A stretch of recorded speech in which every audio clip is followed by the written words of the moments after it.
и дојде на ред и ние да се вакцинираме. На самиот старт ќе кажам, браво, големо браво за државата, за сета оваа организација која што ја поминавме од моментот на пријавување до моментот на вакцинација со првата доза. Неверојатна организација, не смеев да снимам таму, не беше дозволено, затоа ќе ви го пренесам тоа. Например, овдека во главниот медицински центар Матер Деја има преку 20 на локации каде што се вакцинира малтешкото население и резидентното население. Овдека имаше 3 позиции и верувајте, на секоја позиција има ред од 70 на 80 на луѓе кои што се чекаат и буквално на 2 до 3 минути се прави вакцинирањето. Секој добива ливче, документ за првата и за втората вакцина. Едноставно е, брзо оди, организација, како што реков, фантастична и затоа е стигната за толку кратко време и бројката од скоро веќе 300.000 вакцинирани и скоро веќе 100.000 вакцинирани и со втората доза до денеска.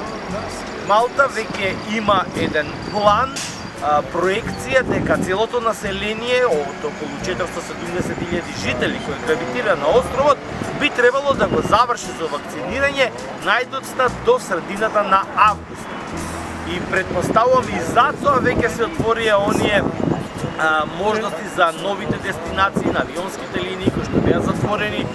Се отворија можностите за буквално да се отвори целиот остров и за туристи, бидејќи се очекува дека многу скоро потоа Малта веќе нема да има ниту еден случај на ковид зараза.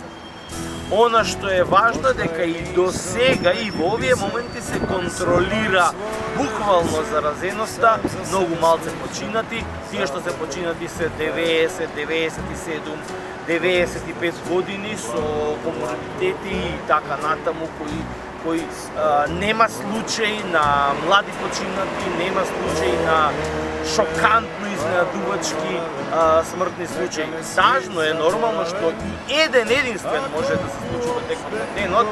Има денови кои што нема ниту еден, но сепак однос на она што контролира светот, сепак Малта можеме да дефинираме дека е на добар пат веќе да заврши со приказите. Ова ќе остане. Не верувам дека оние мерки како дистанца, маски, имавме обичај порано дека живее во Барселона, 5 пати ќе се видиме со некои пријатели и 5 пати ќе се избушкаме и ќе се бакнеме.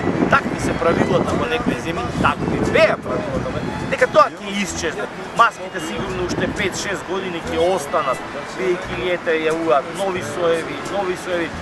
Тоа е се дел од една игра за која што не сакам да зборувам. Но ова што се однесува до науката е фантастично и одлично организирано.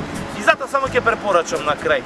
Правете секогаш разлика меѓу фармацијата како наука и медицината како наука и фармацијата како мафија. Вакцинацијата е наука.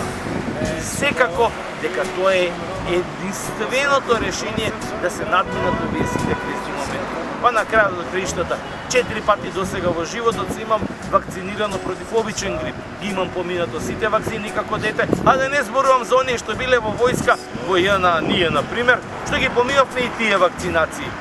Тоа е наука. И секој пат држете се до науката. А како, зошто, кој, кога, тоа е веќе друга тема. За таа може би ќе зборуваме и ќе видиме со тек на време. Бидете ми поздравени. Ние чекаме втората вакцина и после пак ќе се јавиме со нови детали. Ова островот комплетно ќе се отвори и ќе се врати повторно живот. Odlaze zadnji vozovi, biraju ljude lozovi i sve u svemu nemam lepe reči, ali ja bi baš u ime to još jednu popio i teško da će neko da me spreči.